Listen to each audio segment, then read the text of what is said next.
The slap came without warning, and it changed everything. One second I was standing in my own living room. The next second a stranger's palm cracked across my face in front of my 7-year-old sons. "You're done, bro," he said calmly. "I'm the man of the house now." That's when I knew my wife hadn't just been cheating on me. She'd been planning to replace me. My name is Tyler Thompson. 42 years old, business manager, father of twin boys named Ethan and Noah. 10 years married to Casey, the woman I thought was my soulmate. We lived in a nice house in the suburbs, had the white picket fence life everyone dreams about, until the day she brought another man into our home to claim my family. His name was Darius. 6'4", neck tattoos, gym muscles, and an attitude that said he owned whatever room he walked into. Casey introduced him as a friend from her workout group. But friends don't usually show up to family barbecues wearing designer clothes that cost more than most people's rent. And friends definitely don't slap you in your own living room while declaring themselves the new head of your household. It was Saturday afternoon, family barbecue day, something I'd planned for weeks. The twins were watching cartoons while I set up the grill in the backyard. Normal family stuff, or so I thought. Casey had been acting strange all day, distant, checking her phone constantly, wearing that tight red dress I hadn't seen since our anniversary 3 years ago. When I asked about it, she just said we were having company.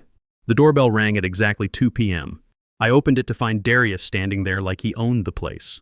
He didn't shake my hand, didn't introduce himself, just walked past me into my house. "This is Darius," Casey announced, practically glowing. "He's a friend. The kids didn't recognize him, neither did I. But he made himself at home immediately, kicked off his shoes, put his feet on my coffee table, accepted a beer like it was his due. For 15 minutes I watched my wife laugh at his jokes like she hadn't laughed with me in years. Watched her touch his arm, play with her hair, act like a teenager with a crush. Then he stood up, walked over to where I was standing, and said those words that started the war. "You're done, bro. I'm the man of the house now." I looked at Casey, waiting for her to tell him he was crazy. Instead, she just stood there with her arms crossed, watching like this was dinner theater. That's when he slapped me. Open palm across the face, in front of my children in my own home. And that's when I realized this wasn't some random confrontation. This was planned. Casey had brought this man here to humiliate me, to stake his claim, to show my sons that their father was weak. She was wrong about that last part. I tackled Darius so hard the glass coffee table exploded beneath us. My fist connected with his nose, felt the cartilage give way under my knuckles. He screamed when I twisted his wrist until it cracked like dry wood. "Stop!" Casey yelled. "Tyler, stop!" But I couldn't stop. This man had violated everything sacred to me, had claimed my children, humiliated me in my own home, with my wife's permission. When the paramedics finally dragged him out, face unrecognizable, hand shattered, dripping red, I stood in my destroyed living room and realized something crucial. This wasn't just betrayal. This was war, and I was going to win it. But first, I needed to understand exactly what I was fighting against. Because if Casey had planned this confrontation, what else had she planned? What other surprises were waiting for me? Time to find out. The house was quiet after they took Darius away. Too quiet. My boys had gone to their room. I could hear Noah crying behind the closed door. I wanted to go to them, but first I needed answers. Casey sat on the armrest of the couch, arms folded, eyes cold. No guilt, no fear, just annoyance, like I had ruined her dinner plans. "What's going on, Casey?" I asked, trying to keep my voice even. "How long has this been happening?" She rolled her eyes. "Don't be dramatic, Tyler. You're acting like a victim. I am the victim." "Oh, please." She stood up, brushing non-existent dust off her dress. "You've been boring for years. I needed something more." That word, more, hit harder than Darius's slap. But it also cleared my head. She'd been planning this, which meant I needed to start planning too. "So what? You just invited him here to humiliate me in front of the kids?" She shrugged. "He wanted to meet them. We were thinking of going public soon." I almost dropped the frame I was holding our honeymoon photo from Maui. "We? You're serious? You were going to introduce him to the boys? As what, their new dad?" She didn't answer. Just looked down at her nails like she was bored. That's when I realized something crucial. While I'd been playing defense, trying to save our marriage, Casey had been playing offense, planning its destruction. Time to change tactics. I walked into the hallway and opened the drawer where we kept all the junk. There, tucked behind expired coupons and broken pens, was her old phone, the one she said stopped working. I charged it. Took less than a minute to unlock it with her old passcode, our anniversary date, ironically enough. What I found made my stomach twist. Pictures, videos, messages going back 6 months. "I miss your hands," she wrote. Tyler's gone. Come over. I can't stop thinking about last night. And the worst one, a video of her in our bed, the sheets I slept in, whispering to Darius. He has no idea. It's kind of exciting. My hands were trembling. Not from rage this time, but from the cold calculation settling into my mind. She didn't just cheat. She enjoyed betraying me. And she documented everything. Perfect. Now I had documentation too. I took screenshots of everything. Every message, every photo, every timestamp. Then I did something that would prove crucial later. I checked our joint bank account on my phone. $2,847 charged to the Marriott downtown. Date: last Tuesday, when she claimed to be at a work conference. $394 at Victoria's Secret. I'd never seen any of those purchases. $156 dinner for two at Uchi. The night she said she was working late. She'd been funding her affair with our money. Our kids' college fund money. Time to bring in professional help. Sunday morning, I called my best friend Kyle. I need a lawyer. The best divorce attorney in Austin. Jesus, Ty, are you sure? She brought another man into our house to claim my children. Yeah, I'm sure. Kyle gave me Rebecca Santos's number. She's expensive, but she destroys people in court. And right now, you need someone who destroys people. Monday morning, I sat across from Rebecca in her downtown office. Mid-40s, sharp suit, and eyes that said she'd seen every dirty trick in the book. Tell me everything, she said. And I mean everything. I laid out the evidence. The phone with its treasure trove of messages. The bank statements showing months of financial deception. The doorbell camera footage of Darius entering our house while I was at work. Rebecca's expression grew more predatory with each piece of evidence. This is good, she said. Very good. She documented her own affair and funded it with marital assets. That's dissipation of community property. What does that mean? It means she owes the marriage back every penny she spent on her boyfriend. With interest. She connected me with Marcus Chen, a digital forensics specialist. Within 2 hours, Marcus had extracted everything from Casey's old phone, including deleted messages and photos. Your wife wasn't very careful about covering her tracks, Marcus said, printing out page after page of evidence. She used the same phone for regular calls and affair coordination. Amateur mistake. The extent of their relationship was staggering. Hotel meetings twice a week for 4 months. Detailed planning about how to handle Tyler. Discussion about Darius moving in permanently. Darius, when are you going to tell him he's out? Casey, soon. I want to do it right. Make sure I get the kids in the house. Darius, I'll handle him if he gives you trouble. Casey, that's why I love you. Tyler would never fight for anything. She was wrong about that last part. Tuesday, I took a personal day and conducted what Rebecca called legitimate discovery. I documented everything. First, I canvassed the neighbors. Turns out Mrs. Patterson across the street had been keeping track. I've seen that man's car here at least a dozen times when you weren't home, she said. Always wondered who he was. Your wife told me he was a fitness trainer helping her with a home workout program. I got Mrs. Patterson to write down dates and times. Cross-referenced them with my work calendar and business trips. Every single visit happened when I was away. Next, I visited the kids' school. Casual conversation with their teachers revealed more than I expected. Ethan mentioned his mom's friend who comes over sometimes, Mrs. Rodriguez said. He seemed confused about who he was. Asked if it was normal for mommies to have male friends who sleep over. My stomach dropped. They'd been having sleepovers while I was on business trips. I documented everything. Dates, times, witnesses, bank records. Rebecca was right, this wasn't just an affair. This was a calculated plan to replace me. Wednesday evening, I followed Casey to what I thought was her yoga class. Instead, she drove to a restaurant downtown where she met Darius. I sat in my car across the street taking photos with my phone as they held hands over dinner. The restaurant charged $186 to our joint credit card that night, for a yoga class that cost $20. Rebecca's financial investigator, Janet Morrison, found the smoking gun on Thursday. Your wife opened a separate account 6 months ago, Janet reported. She's been transferring money from your joint savings. Small amounts at first, then larger chunks. The total was staggering.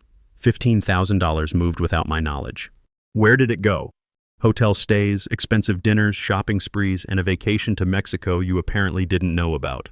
Mexico? Casey told me she was at a work conference in Dallas that weekend. Janet showed me the credit card statements. First-class flights to Cancun for 2. Resort charges. Spa treatments. She took your boyfriend on vacation with your money, Janet said bluntly. That's not just adultery, that's theft. I stared at the evidence spread across the conference table. My wife hadn't just cheated on me. She'd systematically looted our finances to fund her betrayal. What happens now? Now we freeze the accounts, Rebecca said. And we file for divorce with a request for temporary orders. She won't have access to another penny of marital funds. Friday was strategy day.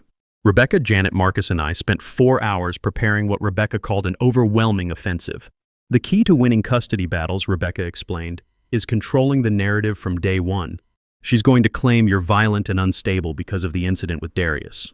We're going to prove that you were defending your family against a home invasion orchestrated by your cheating wife. The evidence timeline was damning. 6 months ago. Casey opens secret account 4 months ago. Affair with Darius begins 3 months ago. Financial transfers escalate 2 months ago. Mexico vacation on marital funds 1 month ago. Discussion of handling Tyler. Last week.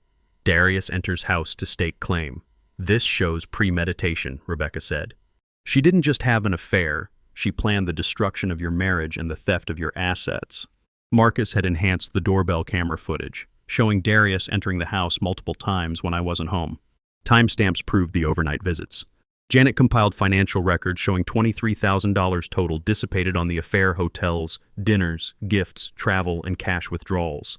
But the real weapon, Rebecca said, sliding a document across the table, is this. It was a text message thread between Casey and her sister from 2 weeks ago. Casey, I'm done pretending to love Tyler. Darius is everything he's not. Sister, what about the boys? Casey, they'll adjust. Kids are resilient. They need a real man in their lives anyway. Sister, Tyler's a good father. Casey, good fathers don't let other men take their families. She'd essentially confessed that she brought Darius to the house as a test of my manhood. A test designed for me to fail. She wanted you to either submit or fight, Rebecca said. Either way, she could use your reaction against you. She just didn't expect you to fight and win. Monday morning at 9 a.m. we filed first. Divorce petition, request for primary custody, restraining order against Darius, and a motion to freeze all marital assets. Rebecca had warned me that the first filing often sets the tone for everything that follows. Whoever controls the initial narrative has a huge advantage. Our petition was 47 pages of devastating evidence. Every text message, every photo, every financial record, every witness statement. We painted Casey as a calculated adulteress who'd stolen marital funds and endangered the children by bringing a violent stranger into their home. At 11 a.m., Casey was served at her office. By noon, her attorney was calling Rebecca. They want to talk, Rebecca said after hanging up. Patricia Whitmore is representing her. Is that bad? Patricia's good, but she's not a miracle worker. And we just dropped a nuclear bomb of evidence on her desk. She knows Casey lied to her about the extent of the affair and the financial improprieties. Tuesday evening, Casey came home from work looking like she'd aged 5 years in 2 days. We need to talk, she said. I was sitting at the kitchen table with my laptop, organizing more evidence. Talk away, this is insane, Tyler. Divorce? Really? Over a mistake? I turned the laptop screen toward her. It showed a bank statement with the $15,000 in transfers highlighted in red. A mistake is forgetting our anniversary. You stole $15,000 from our children's college fund to pay for hotel rooms with your boyfriend. Her face went white. I was going to pay it back. With what money? Your part-time fitness instructor salary? She sat down across from me, and for the first time since this started, she looked genuinely scared. I never meant for it to go this far. You planned this for months, Casey. I have the messages. You and Darius discussing how to handle me. You taking him on vacation to Mexico while telling me you were at a work conference. You bringing him here to claim our children. He was supposed to just meet you? Maybe we could work something out. Work out what? A schedule for who gets to be the kid's father on which days? She started crying. Real tears this time, not the practice performance she'd given during other confrontations. I'm gonna lose everything, aren't I? I looked at her, really looked, and realized I felt nothing. No anger, no sadness, no satisfaction. Just cold calculation. You lost everything the day you decided our family was disposable. I'm just making it official. Wednesday morning brought Casey's response. Patricia Whitmore had crafted a narrative painting me as a controlling, abusive husband who'd driven Casey to seek comfort elsewhere. It's predictable, Rebecca said, reviewing their filing. They're claiming you were financially controlling, emotionally distant, and prone to violent outbursts. Can they make that stick? Not with our evidence, but we need character witnesses who can testify to your actual character. That afternoon, I visited people who'd known us as a family. Kyle, obviously, but also neighbors, the kids' teachers, other parents from soccer league, even our former marriage counselor from 2 years ago. The picture that emerged was devastating to Casey's narrative. Mrs. Patterson, Tyler's been the primary parent for years. I see him helping with homework on the front porch, walking them to the bus stop, coaching their little league team. Casey was always busy with her phone. Coach Martinez from soccer. Tyler never missed a practice or game. He's the team dad who brings extra snacks for kids whose parents can't make it. Casey showed up maybe 3 times all season. Dr. Williams, our former counselor. In my professional opinion, Tyler was genuinely committed to saving the marriage. Casey seemed more interested in justifying her emotional detachment. Even Casey's own mother provided a damaging statement when contacted by Patricia's investigator. I've been worried about Casey's behavior lately. She's been distant from the family, secretive about her activities. Tyler's always been a wonderful father and husband. The court appointed Dr. Elizabeth Harper to conduct a custody evaluation. A forensic psychologist with 20 years of experience, she would interview all parties and make recommendations to the judge. This is crucial, Rebecca warned. Her report will heavily influence the final custody decision. My interview with Dr. Harper lasted 3 hours. She was thorough, asking about everything from my parenting philosophy to my work schedule to my plans for co-parenting with Casey. "Tell me about the incident with Darius," she said. I walked through it step by step. His arrival, his declaration, the slap, my response. "Do you regret the level of violence?" "I regret that my children had to witness it.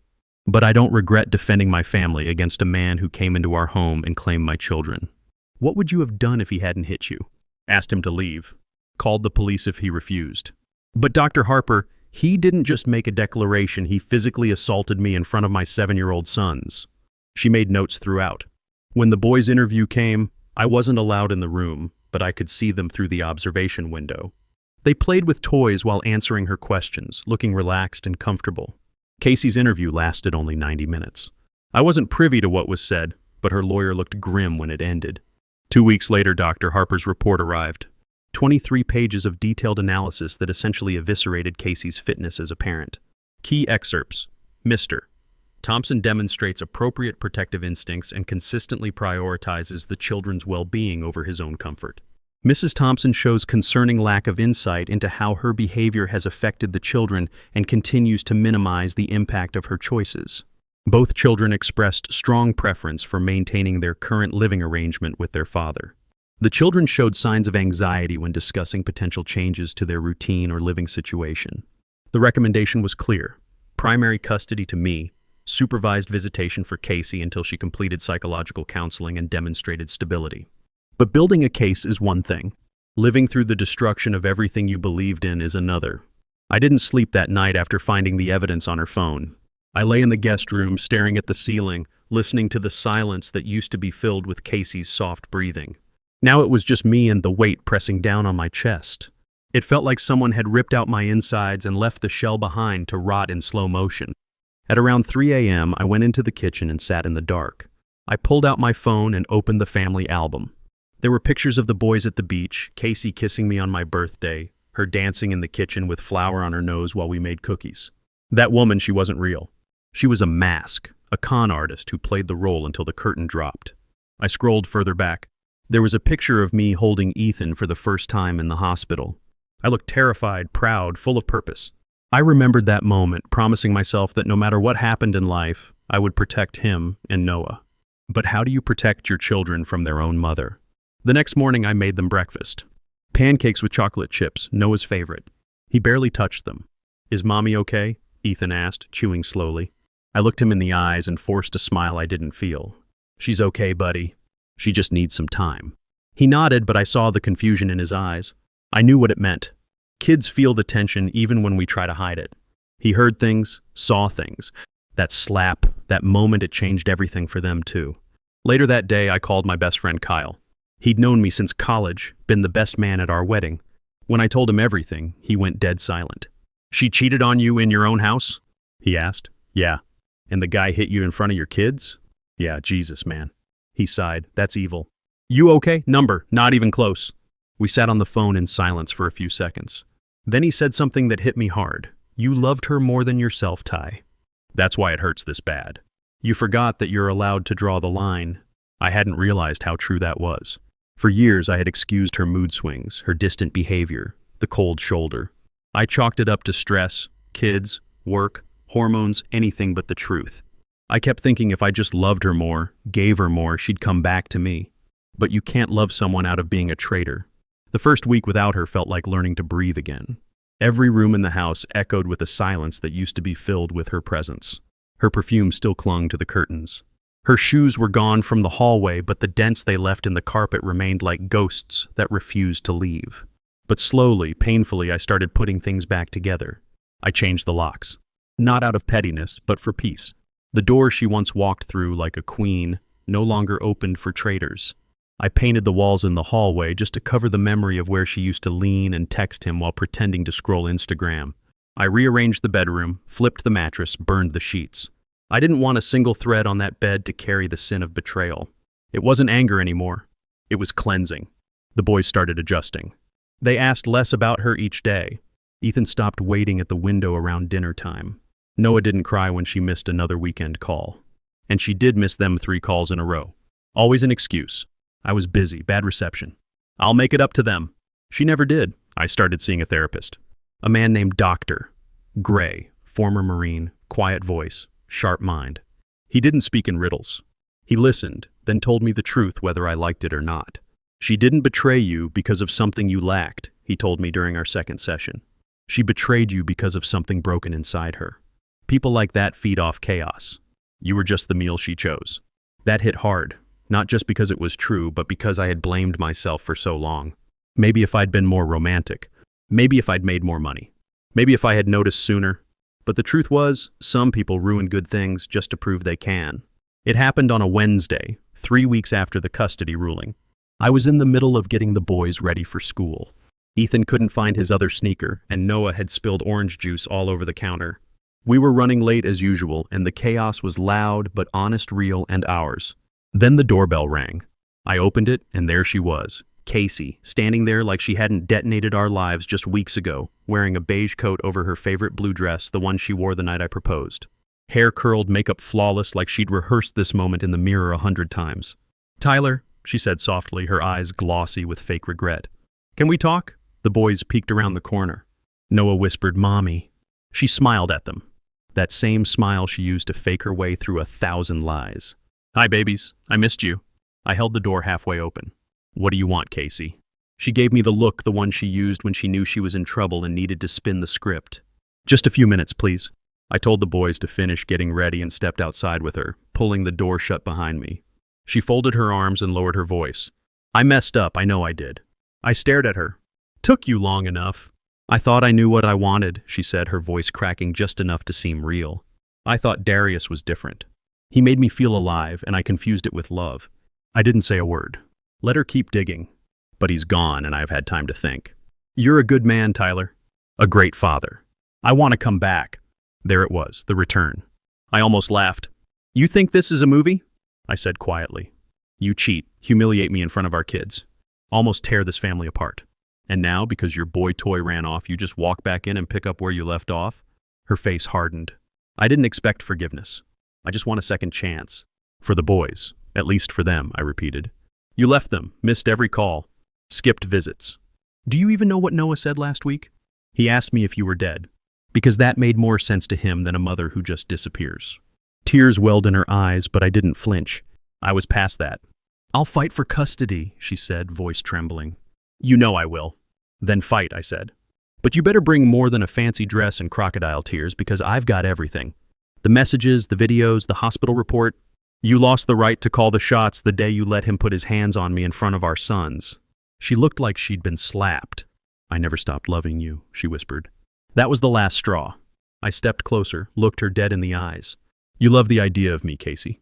The version that paid bills, played house, kept the image clean. But real love doesn't cheat. It doesn't bring another man into our home and call him the new father while our kids watch. You didn't love me. You used me." She opened her mouth to respond, but nothing came out. Just air. I turned the handle and opened the door. "You want to talk? Get a lawyer. But until then, stay the hell away from my kids." Then I closed it behind me, locking her out for good. Noah looked up at me. "Is Mommy coming in?" I knelt beside him, placed a hand on his shoulder.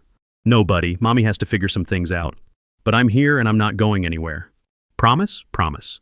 Word got around that Darius had disappeared. He left town after getting out of the hospital. No charges were filed, he was too ashamed to even press them. The slap that started it all ended with him crawling away like the coward he was. Funny thing is, I didn't even hate him anymore. He was just the symptom. She was the disease.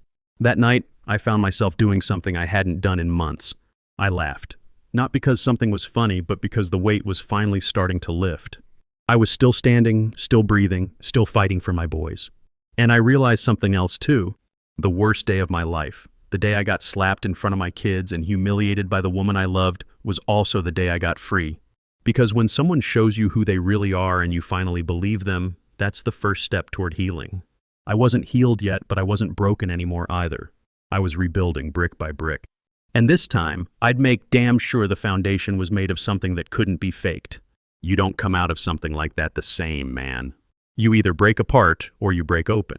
For a long time, I blamed myself. I thought maybe I hadn't been passionate enough, rich enough, exciting enough. I thought maybe love meant sacrificing until there was nothing left of me. But that's not love. That's self-erasure. The real lesson: don't ever apologize for being loyal to the wrong person. Apologize to yourself for staying too long. Casey wasn't just a mistake. She was a mirror. She showed me everything I needed to fix in myself. My inability to set boundaries. My fear of confrontation. My belief that loving someone meant saving them, no matter the cost. I won't make that mistake again. If you're reading this and you've been where I've been, lying awake wondering why you weren't enough, looking into the eyes of someone you'd die for, only to realize they'd sell you out for a thrill. Let me tell you this: you are not the problem. You are not weak for loving hard. You are not broken, they are. And when they leave, or when you finally find the strength to shut the door behind them, don't chase closure. Create it, piece by piece, day by day. Start with small victories. Make your bed, cook dinner. Take your kids to the park. Look in the mirror and remind yourself that the version of you who survived betrayal is stronger than the version who thought love was supposed to hurt. That's the lesson I learned when Casey walked out. That's the man I've become since she left. Not bitter, not broken, rebuilt. The custody hearing lasted 2 days. Casey's team tried every angle, claiming I was controlling, alleging I'd poisoned the children against her, even suggesting that my violent response to Darius proved I was unstable. But Rebecca was ready for everything. When they claimed I was financially controlling, she presented evidence of Casey's secret account and the $23,000 in dissipated assets.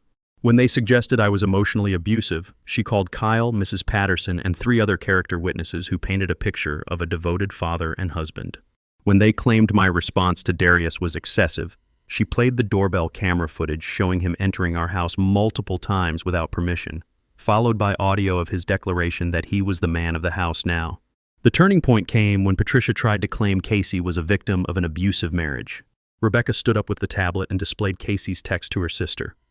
"Good fathers don't let other men take their families." "Your Honor," Rebecca said, "this message proves that Mrs. Thompson orchestrated this entire confrontation as a test.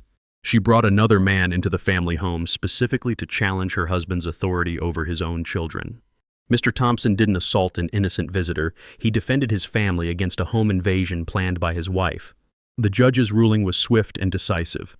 Primary custody to me, supervised visitation for Casey, division of assets with reimbursement for dissipated funds, and a restraining order preventing Darius from coming within 500 feet of the children." Casey's reaction was immediate and ugly. She stood up screaming that the judge was biased, that I'd poisoned everyone against her. Security had to escort her from the courtroom. In the hallway afterward, Rebecca was professional but satisfied. "It's over," she said. "She can appeal, but with her courtroom outburst on record and the strength of our evidence, she won't get far." That evening, I sat on the front porch watching Ethan and Noah play in the yard. Same house, same routine, but everything felt different. Cleaner, somehow. The investigation had taken 3 months of methodical work. Every piece of evidence carefully gathered, every witness statement documented, every financial record analyzed. Casey had tried to destroy our family through planning and deception. I'd saved it through better planning and superior evidence. Kyle joined me with 2 beers. "So," he said, "how does it feel to win?" I thought about that. Casey was gone. Darius had slithered back to whatever rock he'd crawled out from under. The boys were safe. Our assets were protected. "It feels like justice," I said finally. "Any regrets? I regret that it came to this. But I don't regret fighting for my sons." As I watched my boys chase fireflies in the gathering dusk, I realized something important. The man who'd been slapped in his own living room 3 months ago was gone. He'd been replaced by someone harder, smarter, more strategic. Someone who understood that when people show you who they really are, you better believe them the first time. and you better be ready to protect what matters most. Casey had underestimated me. She thought I was weak, passive, someone who would just accept whatever she decided to do to our family. She was wrong, and now she knew it. The war was over. I'd won. But the real victory wasn't the legal ruling or the financial settlement. It was proving to my sons that their father would fight for them, no matter what. That when someone threatened our family, I wouldn't back down. That's the man I became the day Casey brought Darius into our home. That's the father my boys deserved. And that's who I'll be for the rest of their lives.